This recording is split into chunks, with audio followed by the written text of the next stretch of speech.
할렐루야. 오늘 저희들 수요일 고난주간 특별 새벽 예배는 요한복음 19장 1절에서 13절의 말씀을 가지고 하나님의 아들이라는 제목을 가지고 오늘 함께 은혜를 나누도록 하겠습니다. 오늘 이 본문은 예수님께서 빌라도에게 재판을 받으시는 부분입니다. 예수님의 죄목이 무엇입니까? 실은 이 빌라도에게 유대교 지도자들이 예수님을 끌고 왔을 때 정확하게 예수님의 죄목을 얘기하지 않았던 것 같습니다. 예수라는 이름이 여러 사람들이 무리를 이끌고 있고 또 여러 가지 그것으로 인하여서 갈등이 있었다라는 것은 소문으로 빌라도도 알고 있었을 텐데, 이 유대인들이 예수님을 진짜 자신 앞에 데리고 와서 사형에 처해달라고 요구하는 이유를 실은 빌라도는 정확하게 알지 못했던 것 같습니다. 이 그냥 사회에 무리를 일으키는 정도라고 생각하니 그냥 적당히 형벌을 주어서 더 이상 사회에 분위기를 해치는 일은 못하게 하려고 하는 것이 원래 가졌던 형벌의 목적이었던 것이 거의 분명합니다. 그런데 이제 문제가 생겼습니다. 빌라도가 막상 예수, 여러 소문이 돌던 예수를 막상 만나고 나니까 자신이 얼마나 많은 재판을 했겠어요. 근데 내가 봤던 사람이랑 너무 다른 겁니다. 이제까지 사회적으로 무리를 일으키고 이렇게 이 사람 꼭 죽여야 된다라고 얘기하면서 데리고 왔던 사람들은 뭔가 막 대단히 막 우락부락 하던지 폭력이 있던지 뭔가 그 온몸에서 나오는 그 포스가 있잖아요. 뭔가 악한 포스가 막 흘러넘치거나 아니면 거짓 사기꾼 같은 그런 모습이 있어서 한눈에 봐도 이 사람은 벌받아 마땅한 사람이네 라는 느낌이 들어야 되는데, 예수님에게는 그런 어떤 악함도 전혀 보이지가 않는 겁니다. 머릿속부터 발끝까지 정말 예수님에게는 선한 모습만 이렇게 보이는데, 빌라도가 아무리 봐도 예수님에게서 죄를 찾을 수가 없는 겁니다. 빌라도가 능력이 없어서 죄를 못 찾냐? 그건 아닌 거죠. 예수님에게 아무리 죄를 찾으려고 모든 노력을 기울여서 뒤져보았지만 예수님에게는 정말 다른 사람에게는 털어서 먼지 나올 것도 있었는데 예수님에게는 정말 먼지 나올 죄도 보이지 않았던 겁니다. 이제 이 빌라도의 재판을 통하여서 예수님은 정말 죄가 없구나. 정말 이렇게 탈탈 털어도 죄가 없다라는 게 보일 정도니까 정말 예수님은 죄가 없구나라는 것이 오히려 증명되어지는 일이 나온 겁니다. 이 빌라도가 예수님에 대해서 죄를 찾기가 어려우니까 적당히 때려서 보내려고, 여러분들 1절, 2절 이렇게 보시면 여러분들 가시나무관 이렇게 돼 있는데, 이 가시나무가 도대체 뭐냐? 따로 나무가 있을 거라고 생각을 보통 하는데, 보통 이 가시나무가 뭐냐면 종려나무 있죠. 종려나무가 이게 딱딱하게 굳고 이렇게 가지를 이렇게 잘라내고 나면 그 나머지가 이렇게 좀 삐죽삐죽 이렇게 마치 여러분들 생각할 때 소철나무 아십니까? 이렇게 약간 가시 같은 것들이 있잖아요. 그 나무라고 생각하시면 돼요. 그러니까 예수님이 예루살렘 성에 들어올 때 사람들이 쫙 그 땅에 깔았던 종려나무와 이 가시나무가 같은 겁니다. 이를 가지고 머리에다가 관을 씌우고 자색옷, 이 비싼 옷이죠. 권력자의 옷을 입히고서, 그러니까 여기에 성경에 보시면 유대인의 왕이여 평안할지어다. 이게 참 상반된 얘기입니다.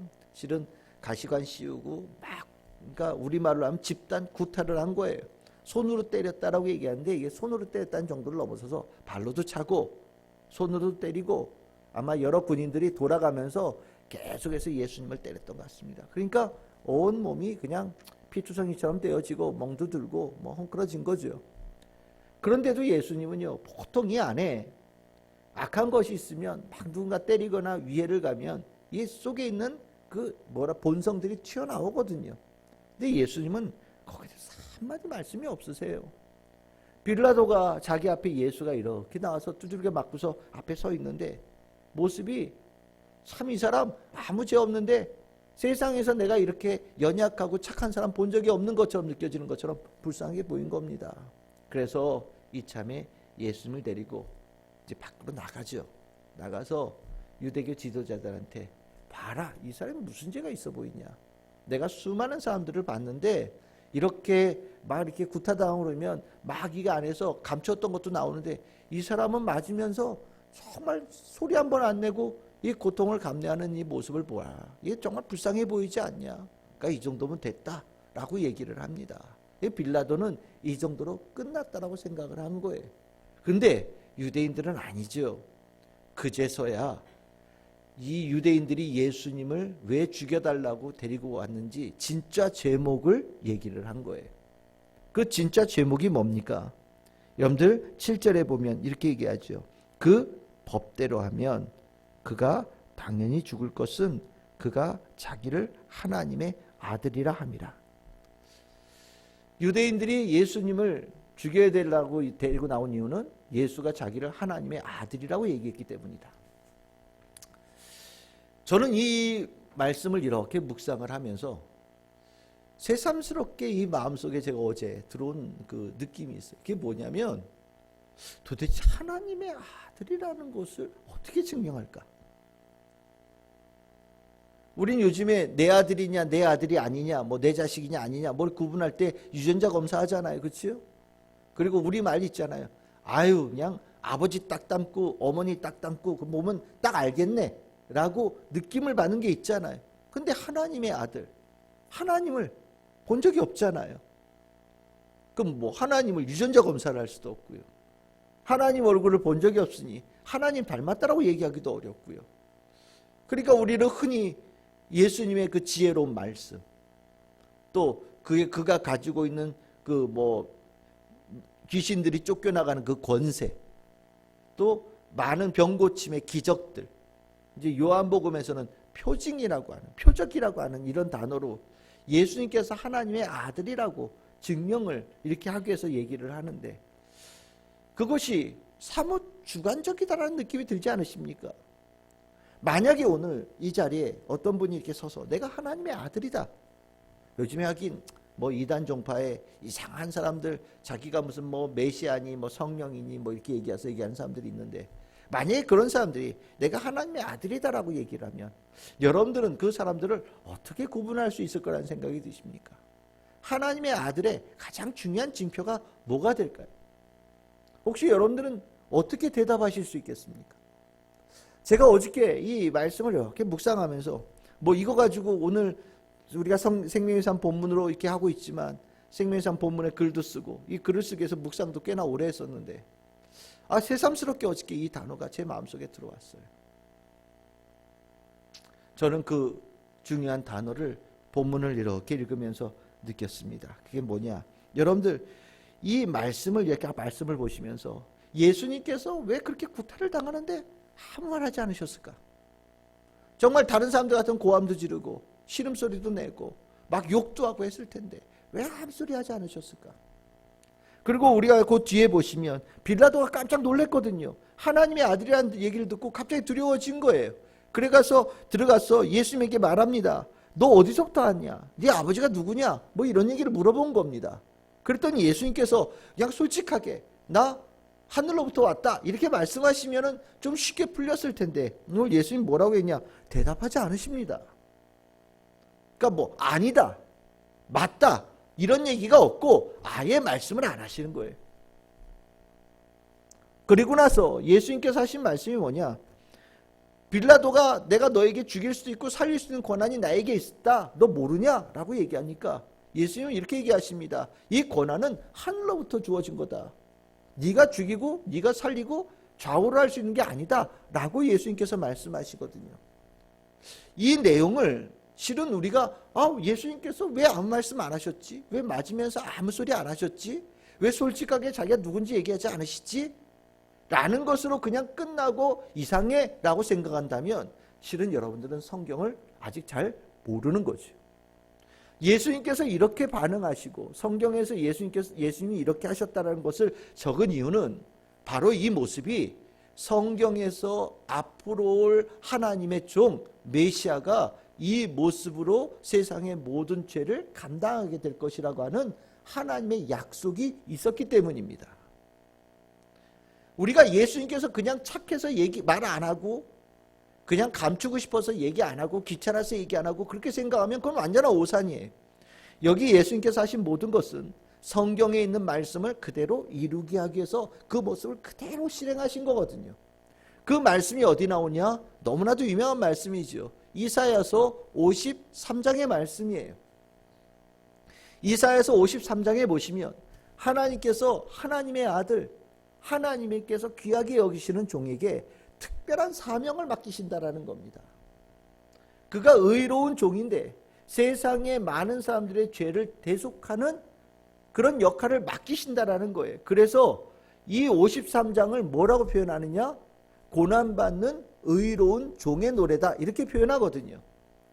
앞으로 모든 사람들의 죄를 대속하는 존재, 그 역할을 맡는 하나님께서 특별하게 사랑하시는 이가 온다라고 얘기하시는 그 말씀인데, 그 말씀에 이사야서 53장 5절에서 7절을 이렇게 보시면 거기에 그의 찔림은 우리의 허물 때문이고 그의 상함은 우리의 죄악 때문이다. 그게 징계를 받음으로 우리가 평화를 누리고 우리가 남을 받았다라고 얘기를 하시고, 7절에 보시면 그가 곤욕을 당하여 괴로울 때도 그의 입을 열지 아니하였으며 마치 도수장으로 끌려가는 어린 양과 털을 깎는 자 앞에서 잠잠한 양같이 그의 입을 열지 아니하였도다라고 이사야서 53장 7절에 분명하게 고난받는 의로운 종의 모습을 이야기를 하고 있거든요. 이 모습을 예수님께서는 너무나도 잘 알고 계시는 거예요.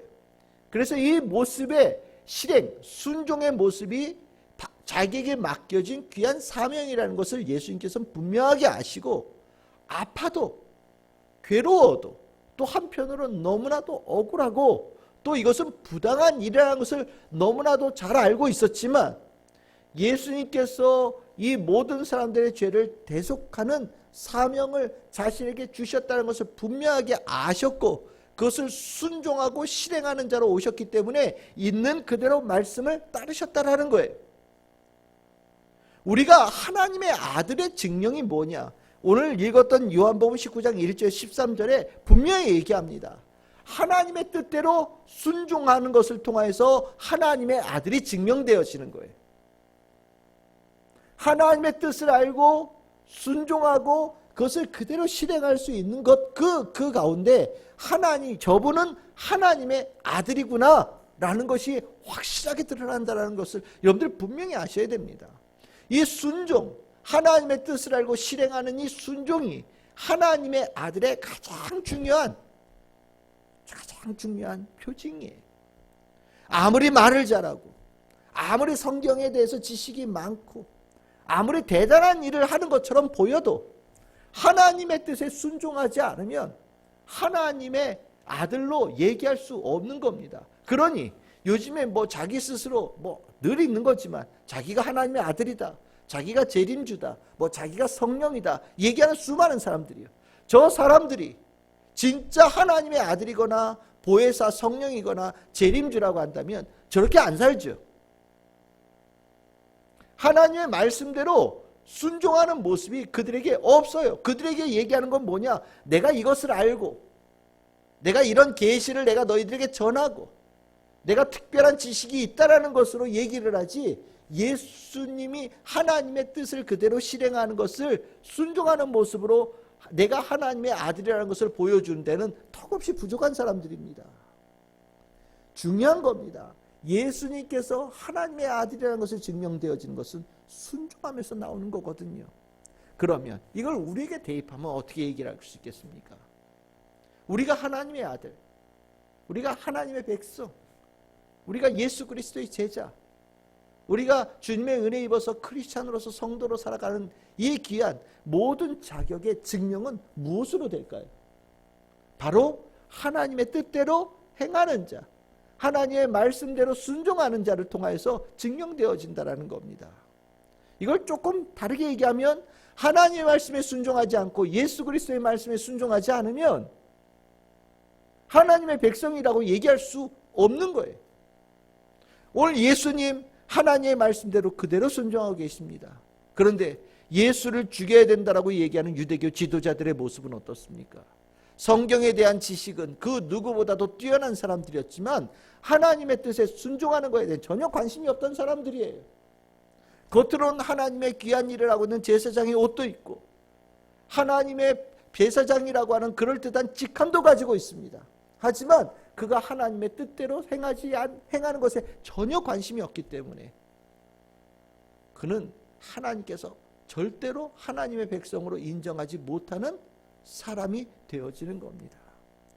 우리가 이 마음속에 하나님의 뜻을 따라가야 된다는 것이 얼마나 중요한가. 예수님께서 이 말씀을 하신 적이 있어요. 그게 어디냐? 마가복음 3장 35절입니다. 마가복음 3장 35절에 예수님께서 이렇게 얘기하십니다. 누구든지 하나님의 뜻대로 행하는 자가 내 형제요, 자매요, 어머니이니라. 참 이렇게 보고 나니까 이 말씀의 깊이가 느껴지십니까?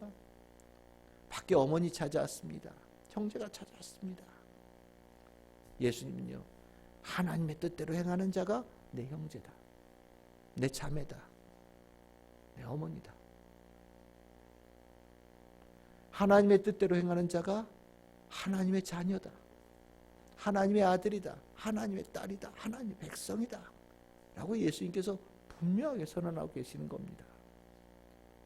이 하나님의 뜻대로 행하는 것이 얼마나 중요한가 바울도 얘기했어요. 고린도후서 7장 9절에서 11절입니다. 하나님의 말씀을 들어서 또한 이 마지막 때에 여러 가지로 근심하고 있는 이 교인들을 향하여서 바울은 얘기합니다. 너희들이 근심하고 있는 모습이 난 너무 기쁘다. 왜?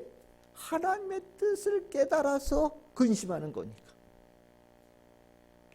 너희들의 이 근심은 세상의 근심과 다르다라는 거예요. 이 근심은 후회할 것이 없는 구원에 이르게 하는 회개를 이루는 근심이다. 무엇으로 시작되어졌기 때문에 하나님의 뜻을 가지고 이 마음속에 품으면서 시작되어진 일이니까. 이렇게 중요한 거예요. 하나님의 뜻을 알고 하나님의 뜻대로 행하는 것이 이렇게 중요한 겁니다. 그래서 그 뒤에 이렇게 얘기합니다. 보라, 하나님의 뜻대로 하게 된 이 근심이 너희로 얼마나 간절하게 하며 얼마나 변증하게 하며 얼마나 분하게 하며 얼마나 두렵게 하며 얼마나 사모하게 하며 얼마나 열심히 있게 하며 얼마나 벌하게 하였는가. 너희가 그 일에 대하여 일체 너희 자신의 깨끗함을 나타내었느니라. 우리가 하나님의 뜻을 가지고 이 안에 품고서 행하다 보니 무엇이 옳은지, 무엇이 그른지, 무엇이 깨끗한지, 무엇이 거룩한 것인지 분명하게 알고 깨끗한 그것으로 나아가는 자로 만들어간다라고 얘기하는 겁니다. 한마디로 얘기하면 하나님의 뜻을 가지고 근심하면서 회개하였더니 너희들이 진짜 하나님의 백성이 되었다라고 바울이 얘기하는 거거든요. 진짜 너희들 하나님 백성이 되었다. 하나님의 뜻에 순종하는 게 이렇게 중요한 겁니다. 베드로 사도도 이 하나님의 뜻대로 따르는 것 중요하다라고 얘기하면서 베드로전서 4장 19절에 이렇게 말씀합니다.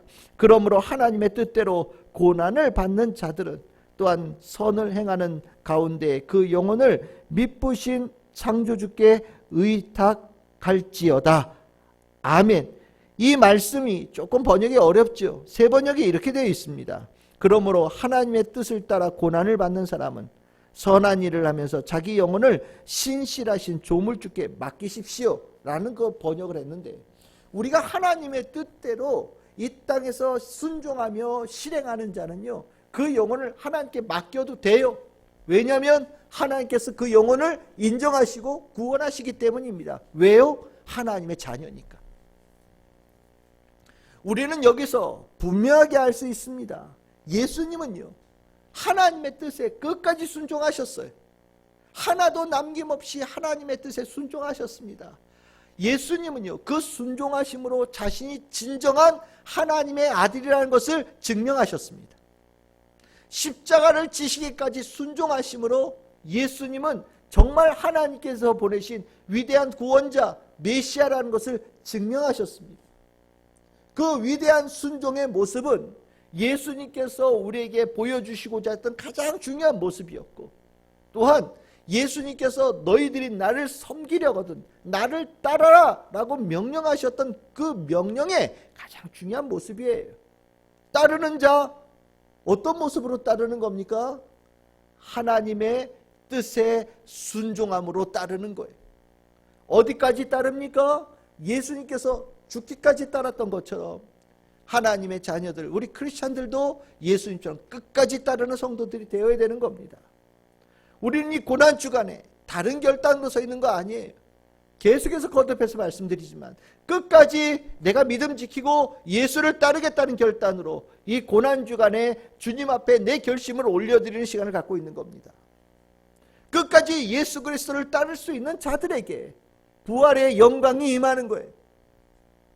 끝까지 따르지 못하면 부활의 영광은 저 멀리서 한번 보았을 뿐이지 그 영광이 내 영광이 되지 못하는 겁니다.